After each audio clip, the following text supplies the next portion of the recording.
Avec vous. Vous êtes si nombreux. Merci Seigneur. Et quelle louange. C'est un don et c'est une grâce vraiment que vous avez ici. Et parfois les bonnes choses qu'on a, on ne s'en rend pas compte.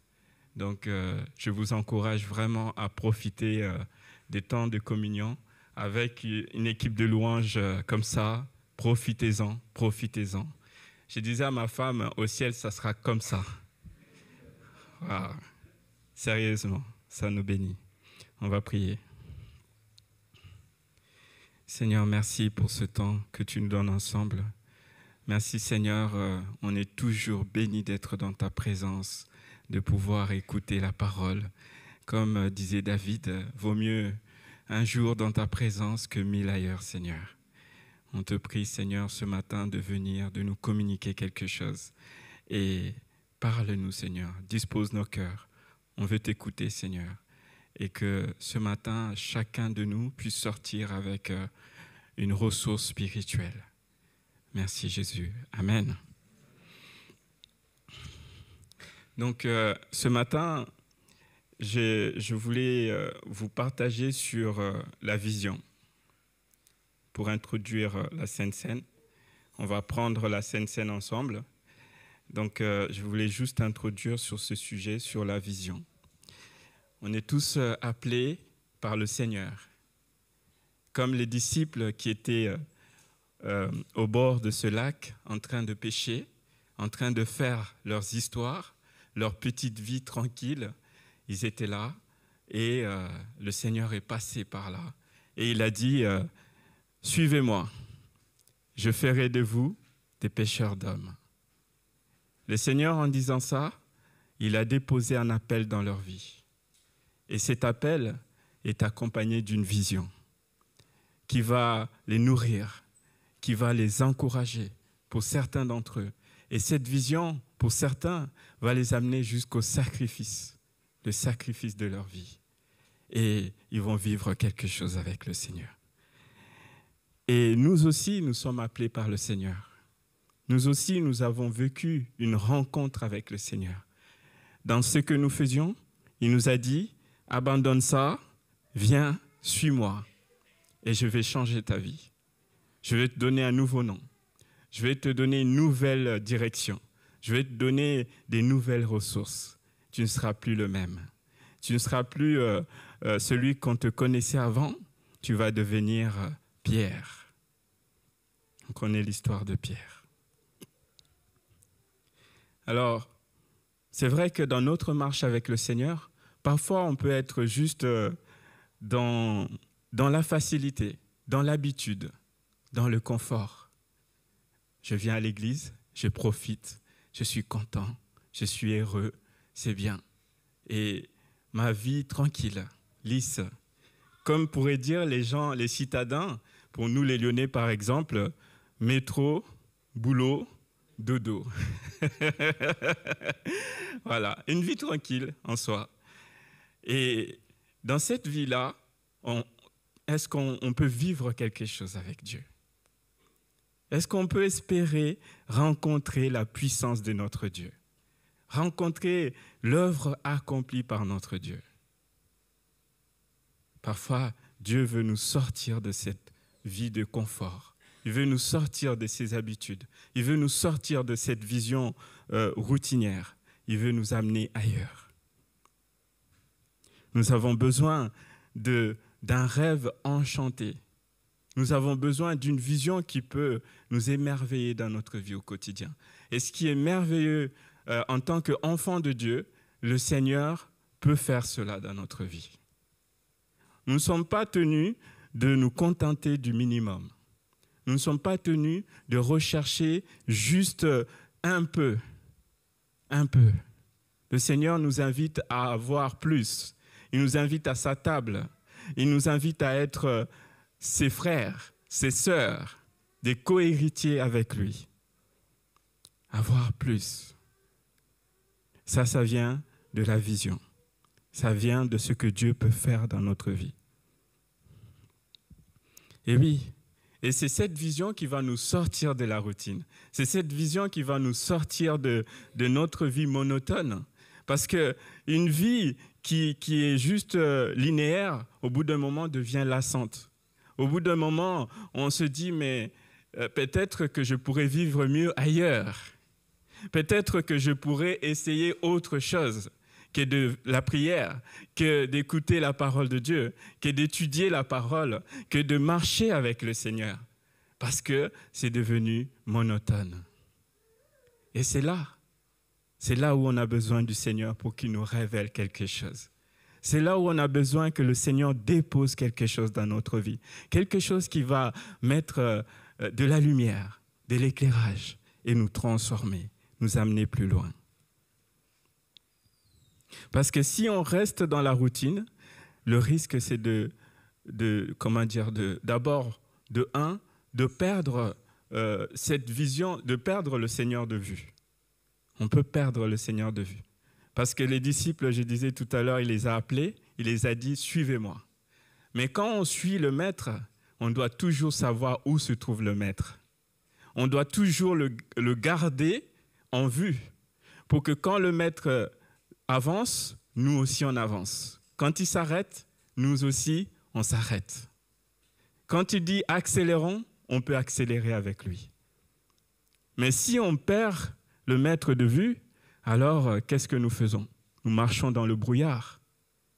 Mon peuple périt par manque de vision, de révélation.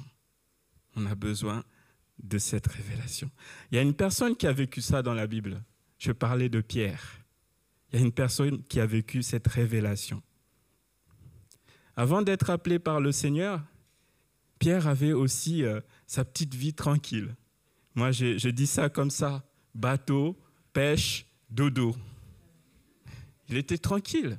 Bien sûr, après, il fallait négocier sa marchandise, il fallait vendre tout ça, mais globalement, il savait ce qu'il avait à faire. Et c'était tranquille tous les jours. Mais le Seigneur l'a sorti de là. Et regardez, on va lire un passage en Matthieu 16, versets 15 à 19. Matthieu 16, versets 15 à 19.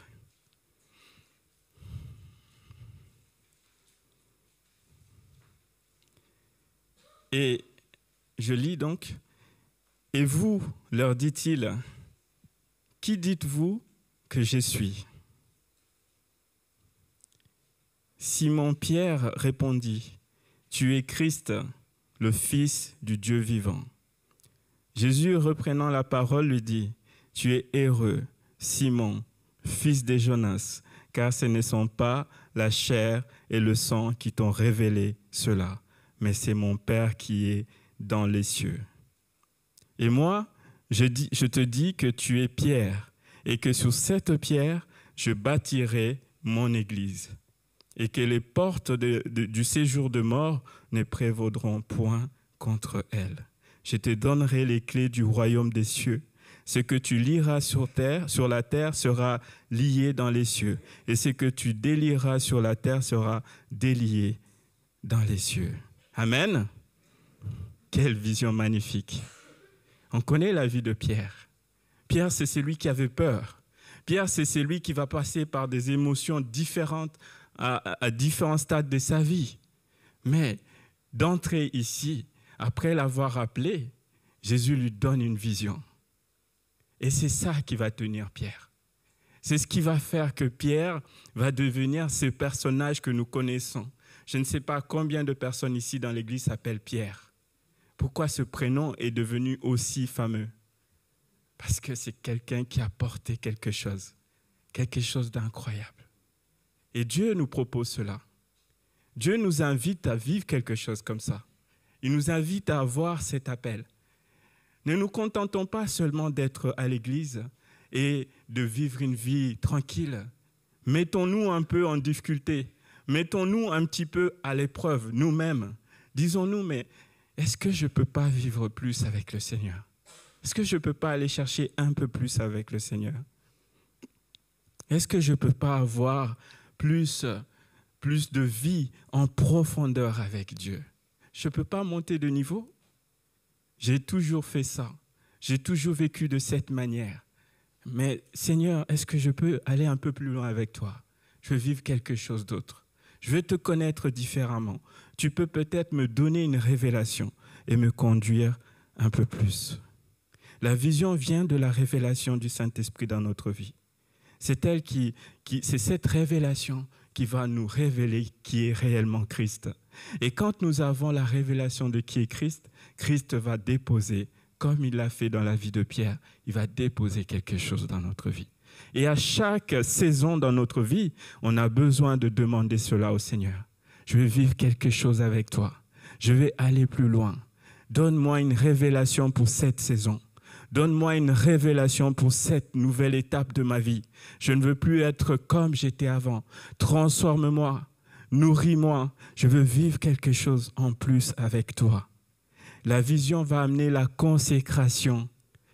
Je veux être mis à part pour Dieu. Je veux donner ma vie. C'est comme ça qu'il y a des personnes qui se lèvent un jour et qui disent « j'ai envie d'aller en mission ». J'ai envie d'aller dans ce pays-là de l'Asie qui est perdu. Là-bas, je vais annoncer le Seigneur. Parce qu'ils ont eu une révélation. Et ça a produit une vision dans leur vie. Et ça les amène plus loin avec le Seigneur. Ce Pierre que nous voyons ici, que Jésus parle, c'est celui-là qui va trahir le Seigneur. Il va dire non, non, non, non, je ne le connaissais pas. Non, je n'étais pas avec lui. C'est le même Pierre. Mais là, la vision n'était pas encore rentrée en marche. Quand ta vision va rentrer en marche, on le voit en Actes 2, versets 22 à 24. Pierre se lève devant la foule. Il dit, c'est Jésus que vous avez crucifié. Ce même Pierre qui avait peur des Juifs, il savait à quel point les Juifs, l'autorité religieuse, avaient du pouvoir. Pierre reculé, cette fois-ci se lève, comme moi, sur l'estrade et dit, ce Jésus que vous avez crucifié. Il les regarde dans les yeux et il parle au nom du Seigneur. Nous pouvons vivre cela. On peut sortir de nos situations. La vision va aussi détruire certains liens, détruire certaines choses contre lesquelles nous luttons en permanence. Dieu va amener du changement. Il va amener de la transformation. Cette vision, elle est donnée aux disciples. Quand on est derrière le Seigneur, Pierre était en permanence avec Christ. C'est comme ça qu'il pouvait avoir une révélation, que toi, tu n'es pas un homme, que toi, tu n'es pas juste un juif comme on connaît. Toi, tu es le Fils du Dieu vivant. Il n'y a que Pierre qui déclare ceci dans toute la Bible, comme on connaît dans le Nouveau Testament. Pierre est le seul qui va déclarer cela avant la révélation du Seigneur. Vous voyez ? N'est-ce pas magnifique? Est-ce que nous, on ne peut pas vivre quelque chose comme ça avec Dieu? Peut-être que ça sera dans un autre domaine.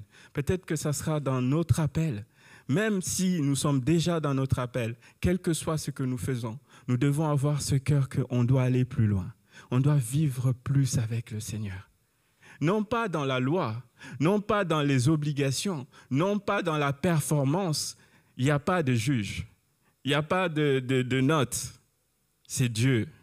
Seigneur, pour toi, je veux vivre plus. Je veux te connaître mieux. Je vais aller plus loin. Cette vision, c'est Dieu qui donne aux disciples. Ceux qui marchent par la foi vont avoir cette vision.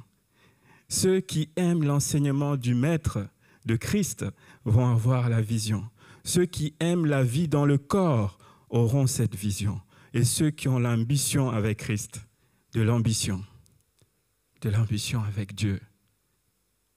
Oui, je peux avoir de l'ambition avec Dieu, une ambition saine, une ambition de devenir de plus en plus un vin nouveau, un vase nouveau pour Dieu. Ceux qui sont proches de leurs dirigeants, de leurs pasteurs, de ceux qui les encadrent, c'est là où on peut avoir la vision et on peut être béni. Amen. On va prendre la Sainte Seine tout à l'heure. Je voulais finir par ce passage qui est en Hébreux 4, en préparation de la scène. Hébreux 4, versets 15 et 16.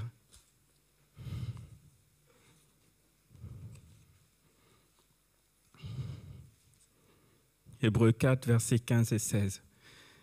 Ce message sur la vision, ce n'est pas pour nous culpabiliser, mais au contraire, pour nous bouger, pour nous dire, je veux sortir de cette zone de confort, je vais aller un peu plus avec Dieu, je vais le chercher, ce Seigneur.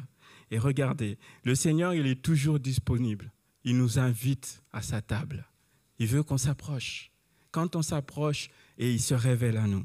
Hébreux 4, versets 15 et 16. Car nous n'avons pas un souverain sacrificateur qui ne puisse compatir à nos faiblesses. Au contraire, il a été tenté comme nous en toutes choses, sans commettre de péché. Approchons-nous donc avec assurance du trône de la grâce, afin d'obtenir miséricorde et de trouver grâce pour être secourus dans nos besoins. Ce matin, on peut s'approcher de ce trône. Il est disponible, il est ouvert, quel que soit ce qu'on a fait avant. En prenant la scène ce matin, on doit juste se rappeler de ça. C'est un Dieu miséricordieux. Il veut nous donner la miséricorde ce matin. Il ne nous condamne pas, il ne nous juge pas, mais il veut qu'on s'approche. Approchons-nous avec assurance. Amen. On va écouter un chant et puis on prendra les éléments. Soyez bénis.